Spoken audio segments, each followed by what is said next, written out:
When, in the course of human events, it becomes necessary, with these familiar words begin the Declaration of Independence, written by Thomas Jefferson and signed on July 4th, 1776, by 56 representatives of 13 British colonies. 13 separate colonies of Great Britain that on that day became the United States of America. Intentions matter. Declarations matter. When in the course of human events, it's a metaphor that puts our individual lives inside of a much greater flow, like a mighty river. A flow of events so large and powerful that we cannot hope as individuals to control it or predict where it may take us with any certainty in even a few years. But then those words, "it becomes necessary," which so clearly recognize that we do have agency,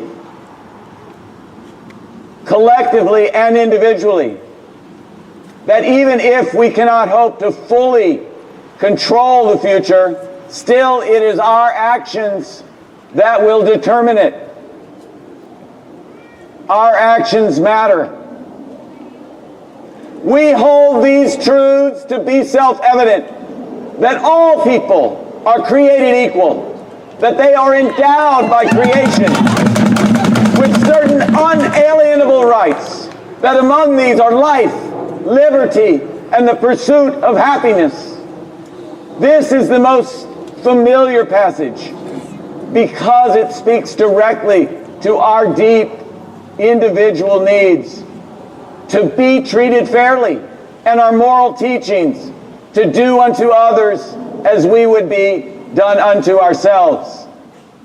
Not that we always achieve that, and it would be doing a disservice to ourselves, to our nation, and to our history if we fail to acknowledge and recognize that our nation was itself founded on two great injustices: the genocide against the first peoples, who were here long before the Europeans arrived, and the cruel slavery imposed on Africans captured from their homelands and transported in chains and sold at auction as property and forced to work along with their children and their grandchildren on the plantations as slaves.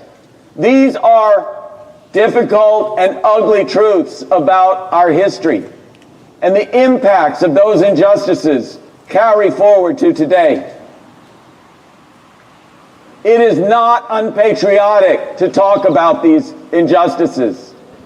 Indeed, to be patriotic, we must talk about and teach about these injustices, how they carry forth to today, and the other injustices in our society. Because our nation was also founded on an aspiration of equality for all, an aspiration that has guided us, even if far too slowly, even if with setbacks, towards a more equal, more inclusive, more just society based on the rights of individuals. Again,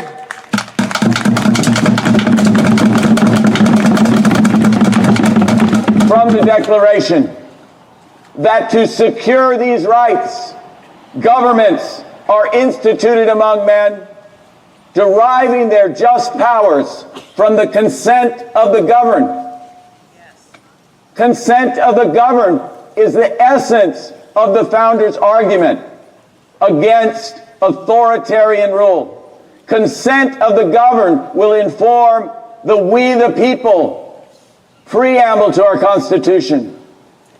And it will be echoed again in Lincoln's famous words, a government of the people, by the people, for the people.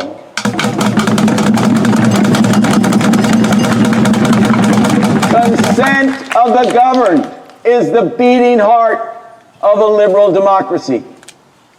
The 56 representatives who signed the Declaration on that day did so knowing they were committing an act of high treason against the King of England, an offense for which they could be hung, but they did it anyway.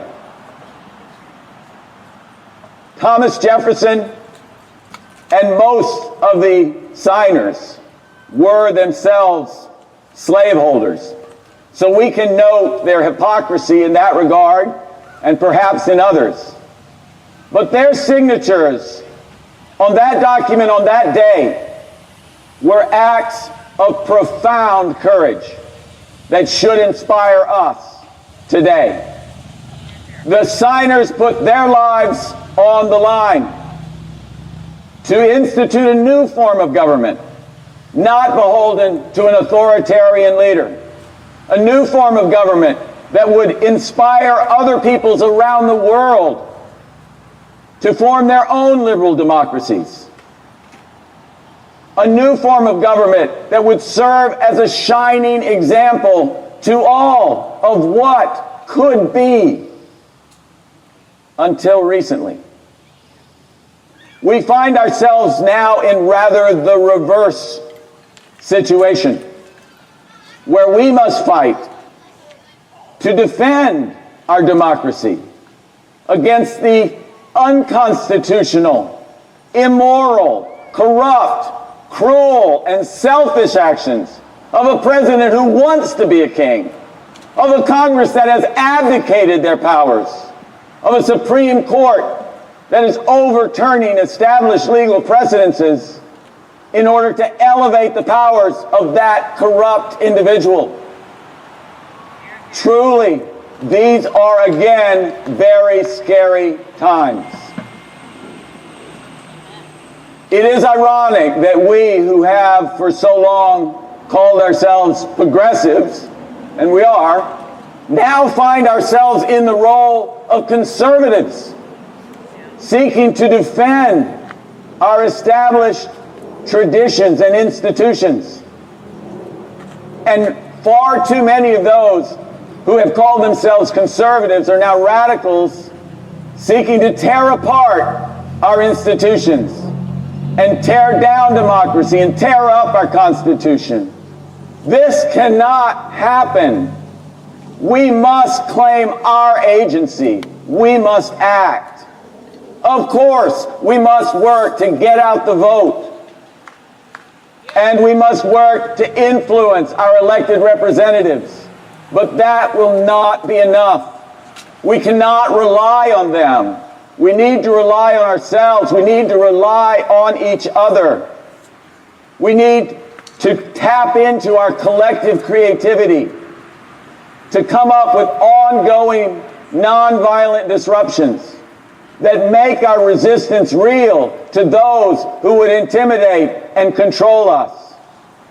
We need to reclaim the flag and all the other traditional symbols of American liberty.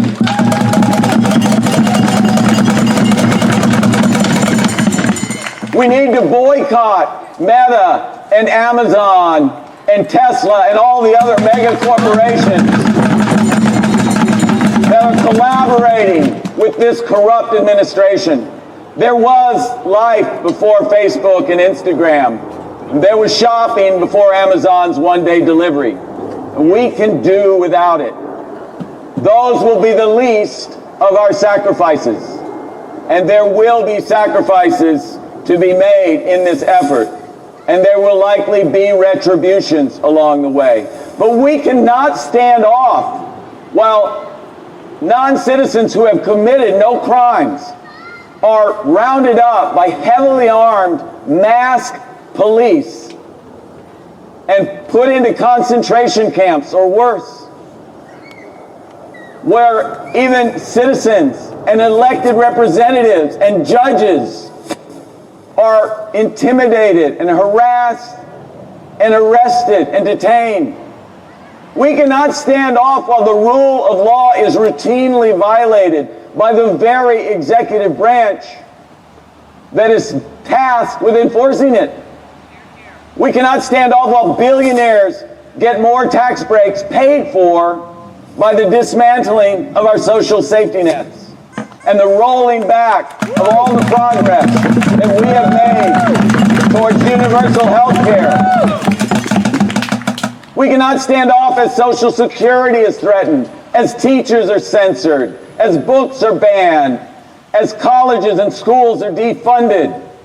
We cannot stand off while our scientific institutions are dismantled, when our environmental wilderness areas and our ocean preserves are sold off for exploitation and destruction, while oil companies continue to get subsidies, while climate change, the single greatest threat to our nation and the world, is ignored. We cannot stand off while election officials are intimidated and voters are corruptly disenfranchised. We cannot stand off. We must stand together. The last sentence of the Declaration of Independence reads, "And for the support of this declaration, with a firm reliance on divine providence, on the protection of divine providence, we mutually pledge to each other our lives, our fortunes, and our sacred honor. We must all do the same. We must pledge to each other to defend this democracy that we have inherited and wish to pass on to our children." If we do this together, our collective intentions, our collective actions will sweep away all attempts to dam up and divert the flow towards greater liberty and justice for all. May freedom ring. Yay!